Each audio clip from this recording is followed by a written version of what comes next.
Hey guys, hope everybody's getting ready for their Christmas holiday.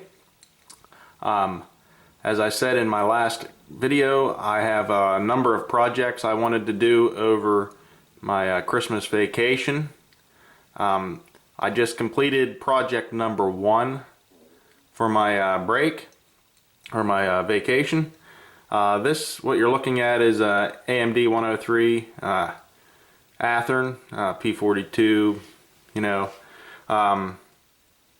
Amtrak, of course. I got this locomotive from Taki Haywood. I will post a link to his video in the description. Be sure to check him out. He's just started recently posting videos of his layout. Fantastic layout. Really doing a great job on his scenery. But anyways, he was getting rid of some things and or selling some things, and I bought this off of him. He already had a TCS T6 decoder, non-sound decoder installed in it. But it was a fantastic looking locomotive. Nothing wrong with it, except a couple of the steps were broke off down here, which he informed me about ahead of time. No big deal. I replaced them. That wasn't a problem. What I did do, I also installed working ditch lights in this. I just installed Miniatronics bulbs because this model still had the Athearn bulbs in it. And I really wasn't going through I didn't want to put the time into switching over to LEDs in this model. If I ever add sound to this later on, then I will look into probably doing that. So I just used Miniatronics bulbs. I don't know the exact ones, but they're the replacement, basically the exact replacement for the Athearn bulbs.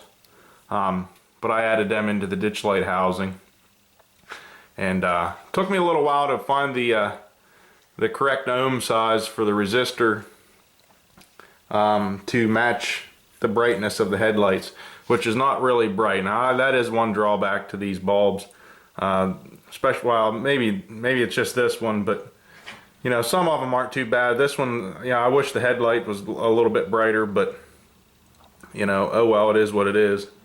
So I ended up having to use I used a 220 ohm resistor on each ditch light, and that seemed to match up the brightness with the headlights pretty close. Anything over that, and they were noticeably more dim than the headlight, which was actually surprising to me.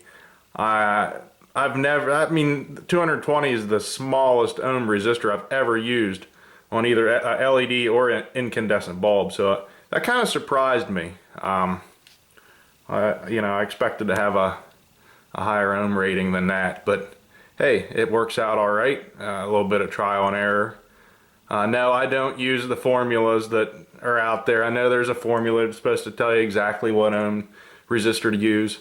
So before you bust my chops on that, I don't do it that way.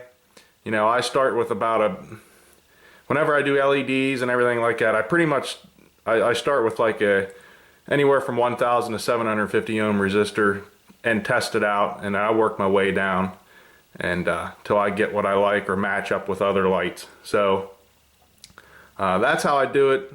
You guys some people have their way, I have my way, whatever.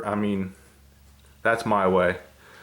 So anyways, I'll just set this camera up, show you the lights, and really there's nothing else to really show you on this. I just wanted to say project 1 is completed. Now I can move on to another project. Alright guys, I'll just show you the lighting quick. There's really not much to go over with this because there's it's a non-sound decoder, so, and I didn't add any marker lights. That's something I could do maybe if I ever add sound to this unit. That I'm not really planning on doing much with this this unit anytime soon, other than what I just did. But anyways, you got just your normal headlight. I'm not sure how well that's showing up on the camera. I can try to kill some lights. If it doesn't show up here, we'll see. Then there we have the ditch lights, and I do have them programmed into the function number 2, or what's normally the horn function, to flash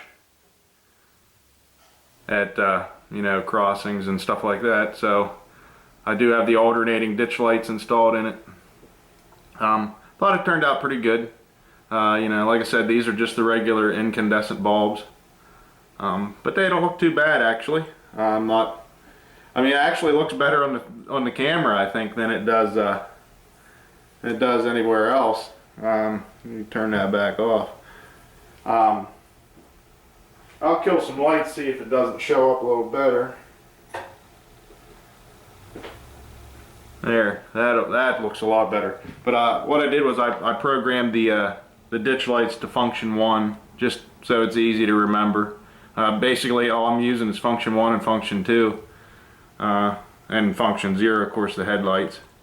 But there you got the headlight, and then function 1 would be ditch lights. Now I have it set up that I can use function 2, and if I use function 2, they will stay flashing all the time, as you see here, until I, you know, hit function 2 again. Also, since I use the power cab, you know, I have the horn button on there, and the way that works is, you know, I'll hold on. There is a programmable delay in it, so they stay flashing after it's turned off. Same with the horn. If I just hit the horn button, there, I just hit it once and left off of it, they should flash for a little while and then eventually go back to steady. We'll wait a second. Yep, see? So, hey, it all worked out great. I'm happy with it. Like I said, it actually shows up brighter on the camera than it does in real life here, or in person. I wish they were a little bit brighter, but hey, that's alright. I'm not overly picky. I'm happy with it. Alright, I guess that's about it.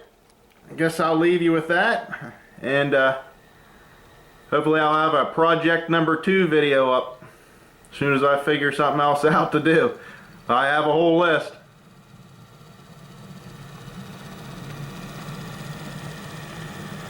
See you later, guys.